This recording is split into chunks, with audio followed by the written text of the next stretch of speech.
If I had to describe Future Diary in one word, it would be insane. For those of you who don't know, Future Diary, or Mirai Nikki, is about a survival game in which the winner becomes god of time and space. Each of the 12 participants has a device, in most cases a cell phone, that predicts some aspect of the future, called a Future Diary. Our main protagonist, Amano Yukiteru, is in way over his head, but thankfully for him, he's attracted the watchful eye of one Gasai Yuno. Mirai Nikki throws just about every crazy twist imaginable at you, with some working better than others. In fact, it's so crazy, I think I'm going to need some help to sort this through. With that, today, under the scope, I'll be doing things a little differently, as this review will be sort of a back and forth with another review channel called Ragtag Reviews. So, let's get started, shall we? Future Diary is a very polarizing show. On the one hand, you've got the people who can't stand it, labeling anyone who likes it as a filthy casual with shit taste, and on the other, you've got the people who absolutely love it, shouting from the rooftops best anime ever. Before we dive in, why don't we give a very brief summary of our overall impressions and where we lie on the spectrum. For me, Future Diary was one of those shows that had its moments where it was really great, but ultimately failed to deliver on the promise of its first few episodes for a number of reasons. I didn't hate it like some people, but I certainly didn't love it either. So if I had to put myself on that scale, I'd be somewhere around a meh. How about you? Being late to the show and having no idea what I was getting into, perhaps more so than you, but the first couple of episodes had me truly impressed, and I thought the show had the potential to land a spot next to Code Geass or Full Metal Alchemist because it was just so well set up, and the only thing I knew beforehand was that people love Yuno, which is great, because after being pulled in the first couple of episodes to drown in my sorrows, Yuno pulled me out and did a decent job of holding me and the show together. In the end, I thought it ended up being really good. That being said, I'm sure it would have been much better if there was more than one character who wasn't as average and unoriginal as the cast that makes up Future Diary. But how did you feel about the characters? Allow me to give you my top 3 reasons to watch Future Diary. Number 1, Yuno. Number 2, Yuno. And number 3, Yuno.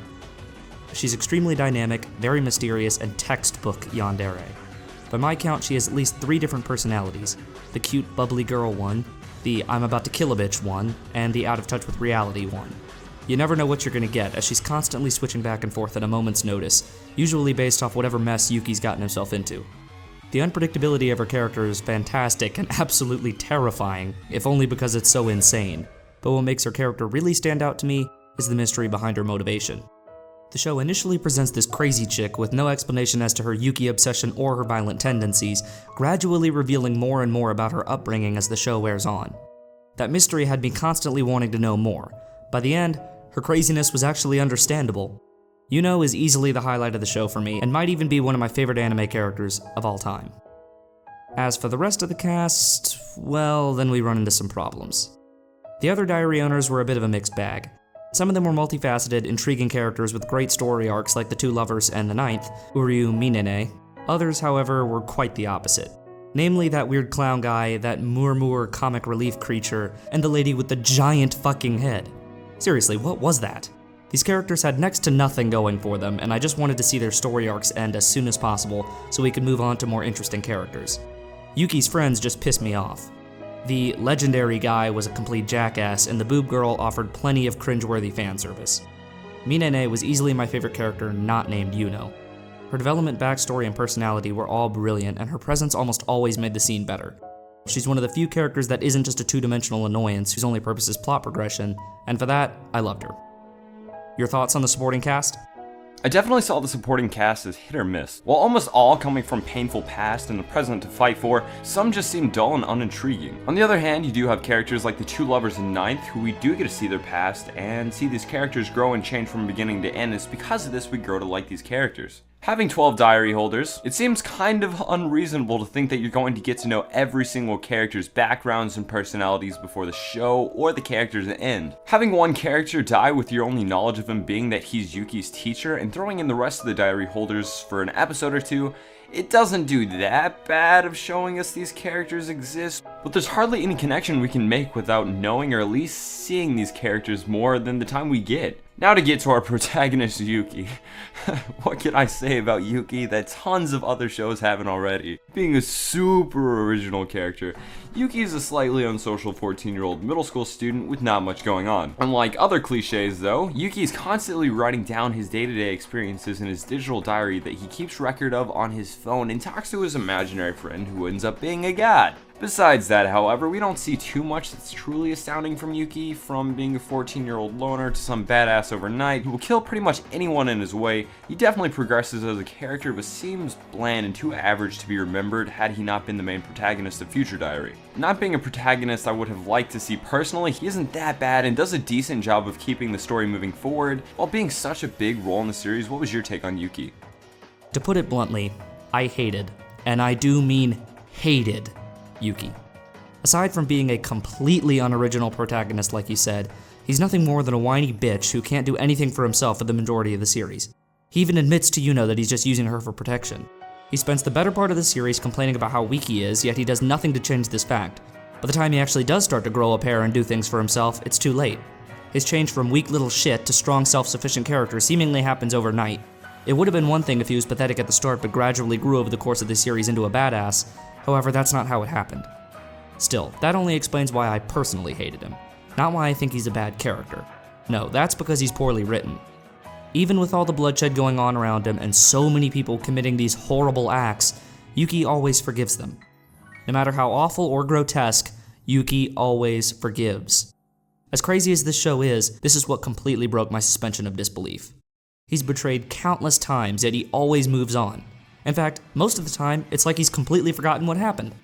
It's just so unbelievable, it completely threw me out of the story. Enough Yuki hate though. As much as I disliked him, it wasn't enough to ruin my enjoyment of the series, since it still had other things going for it. Moving on to the story, I'll start with my positives. Future Diary got off to a great start. The first few episodes were handled brilliantly as they wasted little time in throwing you right into the action and getting the plot moving.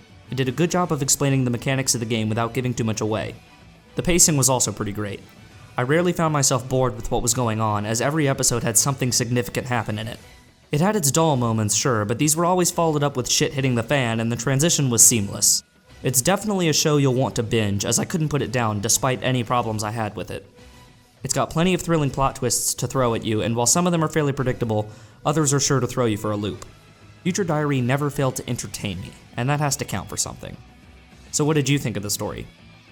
Like you said, the beginning hit full force and had the show off to a great start and kept going at a good pace the whole way through, but it just didn't have the same intensity that it started off with. As far as binge watching goes, I may or may not have watched the first 15 episodes without a break. Personally, I think the plot twists were essential, but half the time they didn't seem to bring much hype, but rather push the story forward. All in all, everything did flow together nicely, and it was definitely a good anime and a really good overall experience that I would recommend for just the story alone. I agree for the most part. One thing Future Diary takes a lot of flack for is having an abundance of plot holes. I didn't notice them much the first time I watched it, but the second time, well, let's just say the plot definitely started leaking. One thing that bothered me was the Unrealistic World. Similar to how Yuki was unbelievably forgiving, the world seemed to just forget or ignore some of the things that happened. Like a school or hospital blows up, yet everyone seems to have moved on within a day. This happens after nearly every major event and really drove me nuts at times. My biggest problem with the story though would have to be the ending. I should preface this by saying that you have to watch the OVA after the last episode to get the actual ending. My issues with it didn't have to do with the big plot twist, which I definitely saw coming from 30 miles away, but specifically the last 2 episodes. The few plot holes I did notice mostly came from here. Though I won't mention any specifics for spoilery reasons, the ending had a few pieces that just didn't add up, ultimately leaving me unsatisfied. The OVA really drove me mad, wasting 15 minutes of my life on stupid fucking beach scenes, only to give me a rushed, plot hole riddled, and poorly explained final 15. Future Diary has enough good moments to balance out the bad, but if you're the type who really holds a plot under the microscope, you should probably stay away. Before we get into our final thoughts, I did want to mention the animation and sound right quick. Animation-wise, it gets no bonus points from me, as I found the animation thoroughly average. Note that I didn't say bad, just average. When you consider it aired in 2011, it doesn't stack up with some of the best animated shows from that year. The soundtrack is also fairly average, but the battle theme that played whenever you knew shit was about to go down definitely stood out to me. Finally, how can I talk about Future Diary without mentioning the first opening? If reasons 1, 2, and 3 to watch it are then reasons 4, 5, and 6 are that first opening.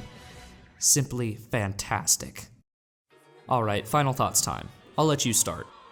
The first thing I said to Under the Scope after finishing Future Diary was, and I quote, "Damn, that show was good." But that doesn't mean it was great. When I think of this anime, the first and almost only thing I think of is Yuno holding a knife, smiling with blood dripping down the blade. While this anime was definitely worth a watch, it seemed almost subtle for a psychological thriller. And I'm not talking about the killing because there was definitely plenty of that, but even more so just the show's intensity. The plot was constantly moving forward, but sometimes it just seemed dull and unappealing. Now keep in mind it picked right back up, but to compare it to a show that doesn't have those moments, it would be the deciding factor of what I picked in preference if I had to compare the two. The animation was definitely pretty good in the fact that they didn't seem to take any shortcuts, but what it lacks is an art style that really shines through compared to other anime or even other anime that aired that same year or the same time. Like I've said multiple times now, the first couple of episodes really got me hooked, and I think a lot of it has to do with the first opening.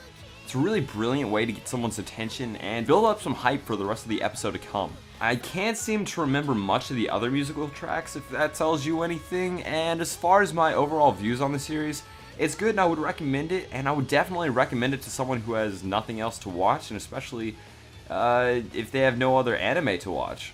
As far as rating it and comparing it to another perfect anime, for example, it just doesn't meet the standards, and it doesn't meet the standards I like my shows to meet.